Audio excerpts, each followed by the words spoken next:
जय गुरुदेव जी, वंदनीय संत समाज, उपस्थित सम्माननीय भक्त सज्जनों, भक्ति के स्रोत ममतामयी माताओं, अभी आप लोग भजनों और विचारों से लाभ ले रहे थे। मैं भी अपना कुछ विचार आप लोगों के समक्ष प्रस्तुत कर रही हूँ। हर मनुष्य जीवन में चाहता है कि सुख मिले। वर्तमान दौर में हम देखते हैं कि मनुष्य के पास जीवन की सारी सुविधाएं हैं। ऐसा नहीं कि किसी के पास खाने की कमी हो, रहने की कमी हो या पहनने की कमी हो, ऐसी बात नहीं है।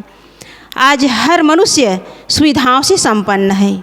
आलीशान मकान है, मोटर गाड़ी है, ज़मीन जायदाद है और पहनने के लिए प्रचुर मात्रा में कपड़े हैं, खाने के लिए अन्न है। फिर भी मनुष्य इन सब सुविधाओं के रहते हुए दुखी क्यों है, परेशान क्यों है, अशांत क्यों है? परिवार में सामंजस्य और एक दूसरे के प्रति भाईचारे की भावना क्यों नहीं है? इस पर लोग विचार नहीं करते। आदमी दुखी है, परेशान है, परिवार में प्रेम नहीं है, परिवार में कलह है, तो इसका एक ही कारण है कि हमारी सोच ठीक नहीं है। क्योंकि आदमी का जब सोच बिगड़ता है, उसका विचार बिगड़ता है, तो उसके जीवन के हर गतिविधि बिगड़ती चली जाती है, उसका पूरा व्यवहार बिगड़ता चला जाता है। हमें अपना जीवन कैसे जीना है, जीवन में कैसे ऊपर उठना है, अपने जीवन को अच्छा कैसे बनाना है, ये हमारे ऊपर निर्भर करता है। हमारे जीवन को बनाने वाला, बिगाड़ने वाला ना कोई प्राणी है, ना कोई देवी देवता है और ना कोई भगवान भवानी है। हमारा जीवन ये हमारे हाथ में है, लेकिन हम इस पर विचार नहीं करते। कहते हैं कि हमें दुख मिल रहा है अमुक आदमी के कारण, अमुक आदमी हमें परेशान कर रहे हैं। ये हमारी गलत फहमी है। कोई आदमी हमें आंतरिक रूप से दुखी नहीं कर सकते। इस पर हमें विचार करना चाहिए, क्योंकि प्रतिकूलताएं जीवन में आती हैं और इन प्रतिकूलताओं को जो सह लेता है, प्रतिकूलताओं से जो ऊपर उठ जाता है, वही एक अच्छा आदर्शमय इंसान है, वही सही मायने में मानव है। और जो प्रतिकूलताओं से घबरा जाता है, उससे टूट जाता है, बिखर जाता है, उसके जीवन जो है पूरी तरह समाप्त हो जाता है। उसके जीवन का कोई मूल्य नहीं रह जाता। बड़े बड़े महापुरुषों के जीवन में प्रतिकूलताएं आई हैं, उनके जीवन में भी नाना संकट आए हैं, लेकिन उससे वो घबराए नहीं हैं। क्योंकि संसार में दो प्रकार के लोग हैं, एक जीवन को तपस्या बना करके जीते हैं और एक जीवन को तमाशा बना करके। जीवन को तपस्या बनाकर जीने का ये मतलब नहीं कि कहीं जंगल में या सुनसान स्थान में जा कर के आँख मूंद करके बैठ जाना, ये तपस्या नहीं है। तपस्या है प्रतिकूल परिस्थितियों को सहने की क्षमता विकसित करना, ये है तपस्या। हिमालय में जाकर शरीर को ठंडा करना, ये तपस्या नहीं है। तपस्या है प्रतिकूल परिस्थितियों में अपने दिमाग को ठंडा रखना, यह है तपस्या। किसी ने हमारी निंदा कर दी, किसी ने हमारी आलोचना कर दी, किसी ने हमारी बुराई कर दी, तो उस स्थिति में अपने मानसिक संतुलन को सही बना करके रखना, यह है तपस्या। और इस तरह जो अपने जीवन को प्रतिकूल परिस्थितियों से पूरी तरह उन संघर्षों से अपने आप को सामना करते ऊपर उठा लेता है, उसी का जीवन ऊपर उठता है, वही महान है। और जो बात बात में लड़ाई झगड़ा करता है, थोड़ी सी प्रतिकूलता आ गई तो क्रोध में आकर के वाद विवाद करता है, ऐसे लोगों का जीवन तमाशा बन जाता है। हमें अपने जीवन को तमाशा नहीं बनाना है। लड़ाई झगड़ा, वाद विवाद, बैर विरोध, ये हमारे मानसिक विकार हैं और ये मानसिक विकार जीवन को पूरी तरह जला देता है। आदमी आदमी नहीं रह जाता, मानसिक विकारों के कारण। इसलिए जो जितना अपने जीवन में निखार लाता है, प्रतिकूलताओं को सहता है, जिसके अंदर जितनी सहन शक्ति है, वही अपने जीवन में ऊपर उठता है। मिट्टी के जब घड़े या बर्तन बनाए जाते हैं तो उसे मजबूत बनने के लिए आग में तपना पड़ता है। उस कच्चे मिट्टी के बर्तन को आग में तपना पड़ता है तब वो मजबूत बनता है। सोने को भी आग में तपना पड़ता है तो मूल्यवान होता है। हीरे को भी रगड़ा जाता है तब वो हीरा जो है मूल्यवान होता है। इसी तरह यदि हम अपने जीवन में ऊपर उठना चाहते हैं, जीवन में निखार लाना चाहते हैं, जीवन में हम महान बनना चाहते हैं, एक अच्छा इंसान बनना चाहते हैं, तो अपने आप को भी तपाना होगा, प्रतिकूलताओं से अपने आप को तपाना होगा। और जो प्रतिकूलताओं से घबरा जाता है, मायूस हो जाता है, दुखी हो जाता है, उसका जीवन पूरी तरह समाप्त हो जाता है। उसके जीवन का कोई मूल्य नहीं रहता। आदमी जो है थोड़ी सी प्रतिकूलता आने पर क्रोध करते हैं, और क्रोध एक ऐसा मानसिक विकार है, एक ऐसा जहर है जो पूरे हमारे जीवन को विषाक्त कर देता है। हमारे तन मन और शरीर को पूरी तरह विषाक्त कर देता है। हमारा जो शरीर है पूरी तरह जहरीला हो जाता है। एक बार क्या हुआ, एक हॉस्पिटल के सामने सूचना बोर्ड टंगा हुआ था और उसमें लिखा हुआ था, एक व्यक्ति को काले नाग ने काटा और इलाज चल रहा है, 14 इंजेक्शन के बाद वो आराम हो जाएगा। और दूसरे नंबर पर लिखा था कि एक व्यक्ति को पागल कुत्ते ने काटा है और उसे भी इंजेक्शन लग रहा है, इलाज जारी है, वो भी ठीक हो जाएगा, ठीक होने की उम्मीद है। और अंतिम में लिखा था, एक व्यक्ति ने काटा, बचने की कोई उम्मीद नहीं है। सूचना बोर्ड में लिखा हुआ था। आज आदमी को ही तो काट रहा है। कहा गया है, आदमी की शक्ति से डर रहा है, आदमी को लूटकर घर भर रहा है, आदमी ही मरता है, मार रहा है, आदमी समझ कुछ आता नहीं क्या कर रहा है। आदमी अपनी आदमियत को भूल चुका है केवल विकारों के कारण। ये विकार हमारे अंदर किसी दूसरे ने पैदा नहीं किया है, हम स्वयं पैदा किए हैं। काम, क्रोध, लोभ, मोह, राग, द्वेष, ईर्ष्या, द्वेष, घृणा, नफरत, ये सब हम स्वयं अपने अंदर पैदा किए हैं और इसे हम स्वयं मिटा भी सकते हैं। इन विकारों को मिटाकर हम महानता की ऊंचाई पर पहुंच सकते हैं। संसार में जितने भी धर्म ग्रंथ हैं, बड़े बड़े जो ज्ञानवर्धक जो पुस्तकें हैं, इनका निर्माण क्यों हुआ है? पशु पक्षियों के लिए नहीं हुआ है, मनुष्य के लिए हुआ है, क्योंकि मनुष्य ही बिगड़ता है और मनुष्य को सुधारा जा सकता है। तो जितने भी मतपंथ संप्रदाय हैं, उसमें ऐसी धर्म ग्रंथें हैं, ऐसी ज्ञानवर्धक पुस्तकें हैं, उनमें ऐसे सुंदर सुंदर विचार हैं जिन्हें पढ़कर, मनन करके, चिंतन करके मनुष्य जो है अपने जीवन को सुधार सकता है। लेकिन दुर्भाग्य है, मनुष्य जो है अपने जीवन को स्वयं बिगाड़ रहा है। कहा गया है कि मनुष्य मननशील और विचारशील प्राणी है, लेकिन वो अपने बारे में कहाँ विचार करता है, अपने बारे में कहाँ सोच पाता है। केवल दूसरे के बारे में सोचते रहते हैं। दूसरे का दोष देखना, दूसरे की निंदा करना, दूसरे की बुराई करना, दूसरे के प्रति उपहास की भावना रखना, ये हमारे जीवन को गर्त की ओर ले जाने के लिए है। हम ऊपर नहीं उठ रहे हैं। निंदा, आलोचना, बुराई कर करके हम अपना आत्मिक पतन कर रहे हैं। हम अपनी मानवता से हम खुद को पतित कर रहे हैं। इन सब चीज़ों से जब तक हम ऊपर उठेंगे नहीं, हमारा जीवन सुधरने वाला नहीं है। आज इस वर्तमान दौर में सबसे ज़्यादा दुर्दशा है गलत खान पान, नशा दुर्व्यसन में पड़कर आज लोगों की दशा और दिशा बिगड़ गई है। लोग सोचते हैं कि हम बिना नशे के जी नहीं पाएंगे। ये नशा हमारी गलत आदतें हैं। कहते हैं कि इसके बिना जीवन नहीं चलेगा। लेकिन हमारा जो शरीर है वो अन्नमय कोश है। हमारा शरीर अन्न से चलता है।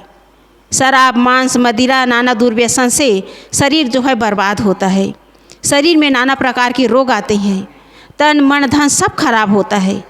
फिर भी लोग अपनी सोच को बदल नहीं पाते, गलत आदतों से अपने आप को बचा नहीं पाते।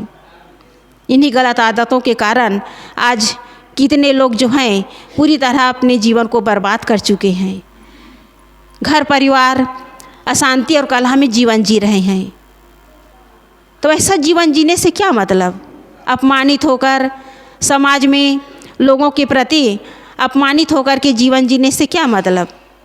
इससे बेहतर तो पशु पक्षी हैं। वे स्वाभाविक जीवन जीते हैं, प्राकृतिक ढंग से जीवन जीते हैं। लेकिन आज हम अपने जीवन को हम सहज न बना करके असहज बना लिए हैं। प्रकृति की हर चीज़ दूसरों के लिए है। नदियाँ बहती है दूसरों के लिए, पेड़ में फल फूल आते हैं दूसरों के लिए, प्रकृति की हवा दूसरों के लिए है। लेकिन आज हम इंसान होकर केवल हम दूसरों को लूटने में लगे हैं। दूसरों के साथ धोखाधड़ी का व्यवहार कर रहे हैं, दूसरों के साथ विश्वासघात कर रहे हैं। आदमी यदि समझ जाए, विचार करने लग जाए, तो जितना उसके पास है उतने में वो आराम से जीवन गुजर कर सकता है। कहा भी गया है, जो प्राप्त है वो पर्याप्त है। हम मेहनत करके, मजदूरी करके भी हम सुख से जीवन जी सकते हैं। लेकिन गलत काम करके, गलत ढंग से पैसे कमा करके कभी हम सुखी नहीं हो सकते। सुख का रास्ता ईमानदारी पूर्वक जीवन जीना। लेकिन लोग अपने अंदर गलत विकार पाल करके केवल अपने जीवन में गलत ढंग से अपने जीवन को खो रहे हैं, गलत दिशा में अपने जीवन को ले जा रहे हैं। तो ये काम, क्रोध, घृणा, नफरत, ईर्ष्या, द्वेष हमारे अंदर के विकार है और इसमें हर मनुष्य जल रहा है। सदगुरु कबीर साहब जी ने कहा है, ई जग जरते देखिया अपनी अपनी आग। संसार के लोग अपने बनाई हुई आग में जल रहे हैं और इस आग को कोई बुझा नहीं सकता। इस आग को हम स्वयं बुझा सकते हैं, ज्ञान से, विचार से और सुंदर सोच से। आज लोगों की एक फितरत है, इंसान की एक फितरत है कि दूसरे के सुख को देखकर दुखी होना और दूसरे के दुख को देखकर हंसना। ये मानवता नहीं है, इंसानियत का तकाजा नहीं है। इंसानियत यही है कि हम दूसरे के दुख को देखकर दुखी हों। लेकिन आज लोगों की जो बुद्धि है बुरी तरह विकृत हो गई है। हम प्रकृति और संस्कृति को छोड़कर विकृति में जीवन जी रहे हैं। प्रकृति का अर्थ है इंसान बनकर जीवन जीना और संस्कृति का अर्थ है भगवान बनकर जीवन जीना और विकृति का अर्थ है शैतान बनकर जीवन जीना। आज मनुष्य के अंदर शैतान सवार है। दूसरे के दुख और दर्द को न समझकर केवल उनका मजाक उड़ाते हैं। लेकिन ऐसी बात नहीं, एक दिन हमें भी उसी स्थिति से होकर गुजरना पड़ेगा, क्योंकि यहाँ कुछ भी एक रस रहने वाला नहीं है। सब परिवर्तनशील है, सब कुछ एक एक करके छूट रहा है। बचपन छूट गया, जवानी धीरे धीरे बुढ़ापे की ओर खसक रही है। मौत हमारी चोटी को पकड़े हुए हैं। कब किस स्थिति में हमें ये संसार और शरीर छोड़कर जाना पड़े, इसका कोई ठिकाना नहीं है। लेकिन मनुष्य जो है प्रमाद में पड़े हुए हैं। धन, पद, प्रतिष्ठा इसी के अहंकार में भूले हुए हैं। लेकिन ये प्रकृति का नियम है, जो मिला है वो छूटेगा, कुछ भी साथ में जाने वाला नहीं है। एक घटना है, एक गरीब बालक था और वो धूप में बैठ कर के जूता बेच रहा था, न जूता नहीं, फूल बेच रहा था। और गर्मी के दिन थे, बहुत लोग मोल भाव कर रहे थे। कहीं दुकान में जाते हैं, कपड़े के दुकान या कुछ भी दुकान हो तो मोल भाव करते हैं। तो वहाँ उस दुकान में उसे बालक के पास लोग जो है मोल भाव कर रहे थे। एक सज्जन व्यक्ति आया, वो देखता है कि बालक जो है दोपहरी में उसके पैर में जूते भी नहीं हैं, नंगे पैर हैं और वे नंगे पैर अपने जीवन गुजर के लिए फूल बेच रहे हैं। सज्जन व्यक्ति जो है उसके दिल में दया आ गई और वो दौड़ करके चप्पल दुकान पे गया और जूता खरीद करके लाया। जब भीड़ छट गई तो उस सज्जन व्यक्ति ने कहा, बेटा ये जूते पहन लो। वो बालक जो है इतना खुश हो गया, ऐसा लगा कि उसे सारा जहां मिल गया। क्योंकि गरीब व्यक्ति को यदि कुछ पैसे मिल जाए तो उसकी खुशी का ठिकाना नहीं रहता। वैसे ही वह बालक जो है उसके अंदर इतनी खुशी हुई कि वो व्यक्ति, उस बालक की आंखों में आंसू आ गए और उस सज्जन व्यक्ति को देखकर कहने लगा कि लगता है आप भगवान हैं, क्योंकि मैं कल भगवान से प्रार्थना किया था कि भगवान धूप की जेठ है, इसे धूप में, जेठ की दोपहरी धूप में मेरे पैर जलते हैं, भगवान मेरे पैरों के लिए जूते दिला देना। कल मैं भगवान के पास प्रार्थना किया था मंदिर में जाकर, तो लगता है आप भगवान हैं। तो सज्जन व्यक्ति ने कहा कि बेटा मैं भगवान नहीं हूँ। तो उसने कहा कि अच्छा आप भगवान नहीं हैं तो भगवान के दोस्त होंगे। उस सज्जन व्यक्ति के आँखों में आंसू आ गए। उस सज्जन व्यक्ति की आंखों में आंसू आ गए और वहाँ से चले गए। तो कुदरत के दो रास्ते हैं, या तो दे करके जाओ या छोड़ करके जाओ।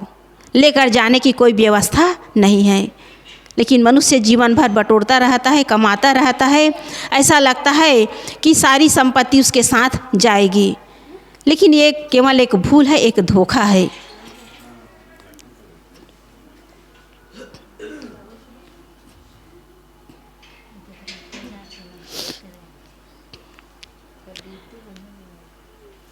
तो मैं कह रही थी कि कुदरत के केवल दो ही रास्ते हैं, या तो दे करके जाओ या छोड़ करके जाओ।